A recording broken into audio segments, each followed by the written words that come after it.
everyone, welcome back to our YouTube channel Bahasaku Inggris, special channel for studying English. So still with me, Miss Kijah, and today I wanna discuss about something.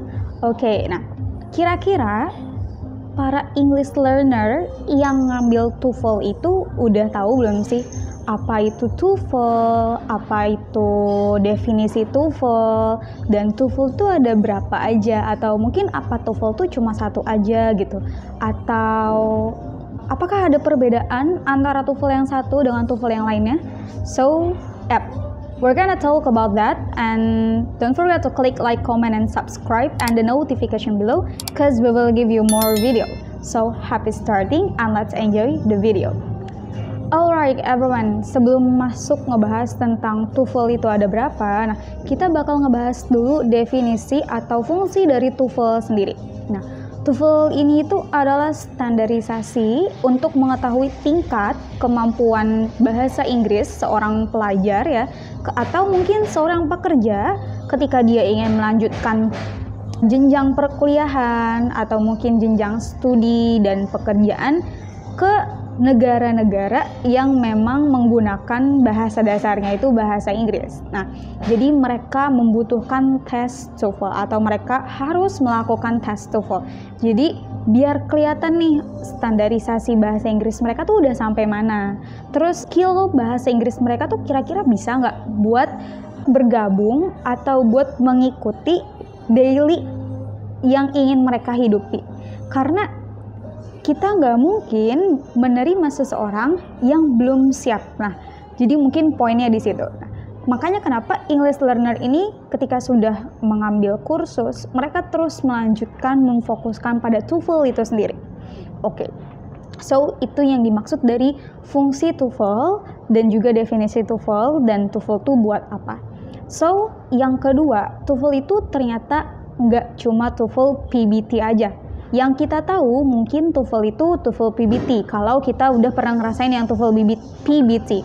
Ada juga yang udah ngerasain TOEFL CBT, ada yang ngerasain TOEFL IBT. Jadi mereka tahu di lingkaran TOEFL mereka aja. Mereka nggak tahu kalau TOEFL itu ternyata ada 3. Tes TOEFL itu ada 3, ada yang pertama itu ada PBT, Paper Based Test, yang kedua itu ada CBT, Computer Based Test, dan yang ketiga itu ada IBT, Internet Based Test. Nah, dari mereka bertiga ini, mereka tuh punya fungsi atau punya keterangannya masing-masing. Nah, yang pertama dikeluarin itu adalah PBT, Paper Based Test. Paper Based Test itu apa? Dari namanya kita udah tahu, oh ini tuh paper, berarti dia ini mengerjakannya dengan menggunakan kertas. Tes biasa ya, kayak kalau misalkan kita masuk ke ruangan tes, so something like that. Nah, apa sih poin-poin yang harus kita pelajari sebelum mengikuti TOEFL Paper Based Test ini?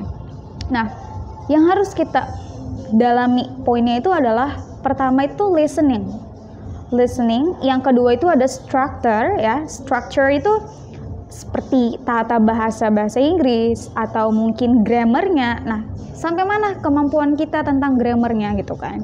So next, yang ketiga ada lagi reading.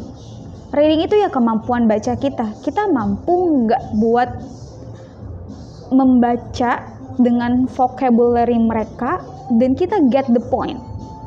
So itu nggak gampang untuk pemula, dan itu juga harus berproses buat yang baru masuk TOEFL gitu. Jadi karena TOEFL itu dibilang sulit, ya memang bukan sulit, tapi kita hanya perlu banyak persiapan. Kita harus tahu apa itu grammar, kita harus tahu how to listen well, kita harus tahu how to reading perfectly. So I think something like that ya. So yang kedua ada TOEFL, namanya itu TOEFL CBT. Nah, dia ini yang kedua setelah TOEFL PBT. CBT itu dia adalah Computer Based Test.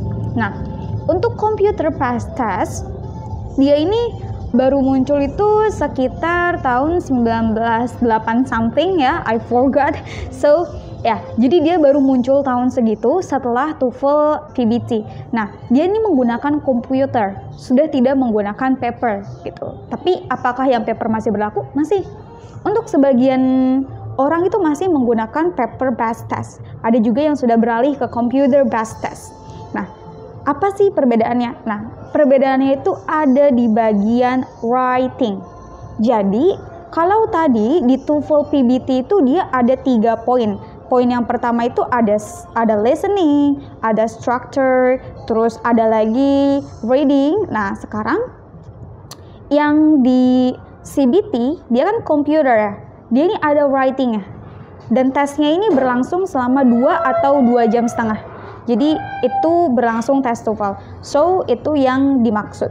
Oke, nah penambahannya gimana? Jadi pertama itu kalian akan bertemu dengan listening. Sama kayak listening itu penting karena ketika kita berinteraksi dengan native speaker, so you can't get a point what they said about what they mean. So itu akan membingungkan kalian. So that's why kalian dilatih untuk listening kayak, oh iya nih, get the point. Oh pertanyaannya tuh maksudnya ke sini. Terus kalian lebih terbiasa. Jadi kalian terbiasa mendengar sounds-nya itu, bukan kan biasanya kalian belajar guru kalian itu belum tentu native. Guru kalian tuh bisa jadi kayak ya Miss ini kan lokal. Nah, jadi kan kita sometimes the way to spell-nya itu masih agak salah, masih agak ya Indonesian something lah. Nah, makanya kalian diajar buat listening, buat mencoba listening biar terbiasa. Oke. So ada structure juga karena tata bahasa ini penting.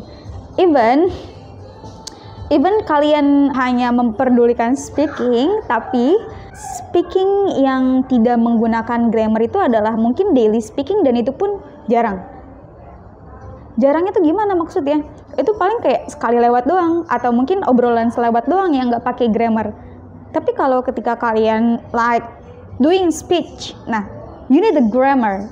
So itu yang dimaksud dengan structure. Karena akan terlihat aneh ketika kalian berbicara atau speaking tanpa menggunakan grammar. So kalian semau grammar kalian aja, dan itu akan juga memunculkan kebingungan. Karena sometimes ada grammar atau mungkin word yang nggak cocok di sini tapi kalian taruh di sini. Nah, itu akan membuat native atau mungkin kita pribadi atau kita berdua nih, native sama kita lokal, jadi confused, bingung gitu. Nah, makanya belajar grammar. So, grammar it's simple tapi cuma agak berakar dan berbelit, but okay.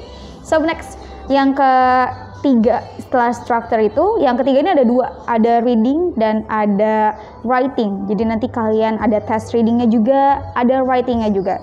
Yang ketiga atau yang terakhir kalian akan menemukan yang namanya IBT. IBT itu apa? IBT itu adalah Internet Based Test. Internet Based Test itu berarti menggunakan internet, dan dia ini biasanya kurun waktunya itu lebih lama. Biasanya kalau CBT itu 2 sampai 2,5 jam, ketika kalian menggunakan IBT, kalian akan melakukan tes itu sekitar 4 jam. Di IBT ini ada apa? Di IBT ini ada speakingnya.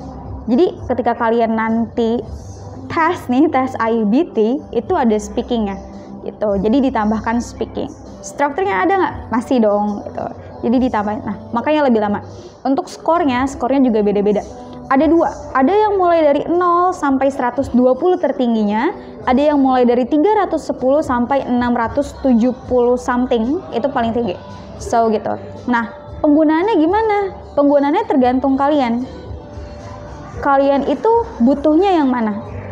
Tapi bagusnya ketika kalian sudah mengikuti IBT nih ya. IBT itu kan udah mencangkup semuanya.